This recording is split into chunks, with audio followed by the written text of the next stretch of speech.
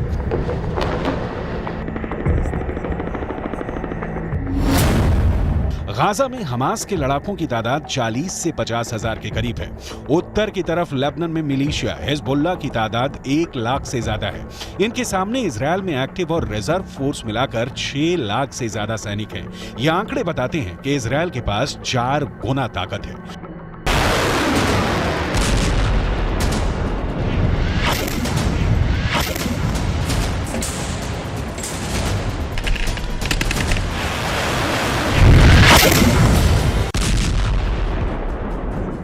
लेकिन हिजबुल्लाह के chief Nasrallah से फिर भी अमेरिका घबराता है क्योंकि नसरुल्लाह के पास अपने ओजस्वी भाषणों के जरिए बड़ा संगठन खड़ा करने की और सैनिकों में जोश भरने की अद्भुत क्षमता है।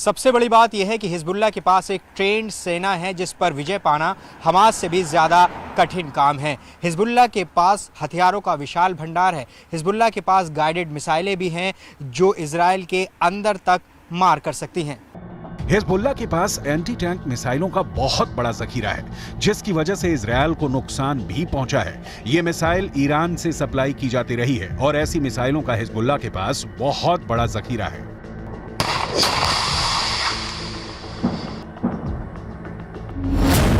हिजबुल्लाह ने 3 तरह की एंटी टैंक गाइडेड मिसाइल इस्तेमाल की। ये है कॉर्नेट, इसकी रेंज 5 किलोमीटर तक है। ये रूस की मिसाइल है, लेकिन अब ईरान इसका देसी वर्जन दहलाविया तैयार कर चुका है और ऐसी बहुत सी मिसाइल अब हिजबुल्लाह के पास हैं। दूसरी है BGM-71 TOW anti tank guided missile. Range है 3.5 किलोमीटर। यह अमेरिका में बनी मिसाइल है, लेकिन अब इसकी नकल ईरान तैयार कर रहा है और उसने हिजबुल्लाह को सप्लाई की है। तीसरी है 85 कॉनकोर्स, रेंज 4 किलोमीटर। यह भी रूस ने बनाई है और अब ईरान में ये दोसान नाम से तैयार की जाती है। तीनों मिसाइल बहुत ही घातक है। 7 अक्टूबर के बाद हिजबुल्लाह सीधे जंग में नहीं कूदा था। इजरायल की तरफ से हिजबुल्लाह को चेतावनी लगातार दी जा रही थी, लेकिन नॉर्दर्न बॉर्डर पर जंग की शुरुआत इजरायल डिफेंस फोर्स की तरफ से की गई, क्योंकि छुटपुट शुरुआती गोलीबारी के बीच सबसे बड़ा और ताबड़तोड़ हमला इजरायल की तरफ से ही किया गया था। हिजबुल्लाह के लड़ाकों की मौत जब शुरू हुई, उस वक्त भी हिजबुल्लाह पसुपेश में था, क्योंकि तब तक भी उसे नसरुल्लाह की तरफ से कोई साफ आदेश नहीं मिला था। लेकिन जब गाजा के अंदर बैप्टिस्ट अस्पताल पर हमला हुआ और बड़ी संख्या में अस्पताल के अंदर लोगों की मौत हो गई, तब हिजबुल्लाह ने लड़ाई छेड़ दी। हालांकि ये फुल स्केल वॉर अभी भी नहीं है।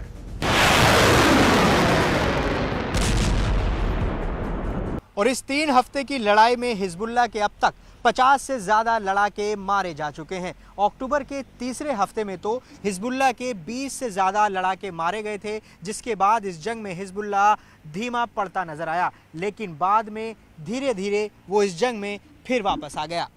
ईरान कभी अपनी जमीन पर युद्ध नहीं लड़ेगा, क्योंकि उसके रणनीतिकार बहुत होशियार हैं। ईरान की सरकार यमन, इराक और सीरिया को जमीन का इस्तेमाल करके अमेरिका और इजरायल के ठिकानों पर हमला कर रही है। इन देशों में अपनी जड़ें जमाने के लिए ईरान ने बरसों की मेहनत की है और अब वो उसका फायदा उठाना चाहते हैं। लेबनान एक ऐसा ही देश है जो जंग की चपेट में धीरे धीरे आता जा रहा है। लेबनान के अखबार नहार नेट ने यह रिपोर्ट किया है कि इजरायल ने ब्लीडा इलाके के पूर्वी बाहरी इलाके में फास्फोरस बम से हमला किया है, जिसकी वजह से वहां मौजूद आसपास के जंगलों में भारी आग लग गई थी। इन फास्फोरस बमों से लगी आग लंबे इलाके में फैले जंगलों तक फैल गई, जिससे भारी नुकसान हुआ। इजराइल की तरफ से लगातार ये कहा जा रहा है कि लेबनान हिजबुल्लाह के कंधों पर बंदूक रखकर जंग में कूदने का जोखिम ना उठाए, क्योंकि इस बार लेबनान बहुत बुरी तरह जंग की चपेट में आएगा और फिर ये कहकर पल्ला नहीं झाड़ सकता कि इस जंग में उसे हिजबुल्लाह ने घसीटा है। इजरायल के प्रधानमंत्री बेंजामिन नेतन्याहू पहले ही ये कह चुके हैं कि लेबनान को इस बार ऐसा जवाब दिया जाएगा कि वो दूसरी जंग लड़ने के काबिल ही नहीं बचेगा। שאתם עושים פה ומה ששמעתי עכשיו מהמפקדים שלכם זה דבר חשוב מאין כמוהו. אתם הורגים אנשי חיזבאללה שמנסים לתקוף את קו החזית שלנו. אני לא יודע עכשיו, כשאני נמצא איתכם, אני לא יכול להגיד לכם כרגע אם חיזבאללה יחליט להיכנס בצורה מלאה למלחמה. नेतन्याहू के अलावा इजरायल के रक्षा मंत्री योव गैलेंट पहले ही कह चुके हैं कि इस युद्ध में इजरायल का बदला ये तय करेगा कि अगले 75 साल तक इजरायल की जमीन पर रहेगा या नहीं। अभी तक हिजबुल्लाह के 50 से ज्यादा लड़ाकों के मारे जाने की खबरें आ चुकी हैं, लेकिन इसके बावजूद भी इजरायल के रक्षा मंत्री ने बयान ये दिया है कि अभी वो युद्ध को विस्तार नहीं देना चाहते। מנהלים מלחמה בחזית הדרומית כנגד חמאס. אנחנו מוכנים לכל התפתחות בצפון. חיזבאללה סופג נפגעים רבים. יחד עם זה אין לנו עניין להרחיב את המלחמה. אם נידרש לעניין הזה, נדע מה לעשות. הכוחות מוכנים בהגנה. नोट करने वाली बात यह है कि जब इजरायल नॉर्दर्न बॉर्डर पर युद्ध का विस्तार नहीं चाहता है, तब 45 से ज्यादा हिजबुल्लाह लड़ाके मारे जा चुके हैं। तो सवाल यह उठता है कि अगर इजरायल युद्ध का विस्तार कर देगा तो फिर हिजबुल्लाह की हालत क्या होगी।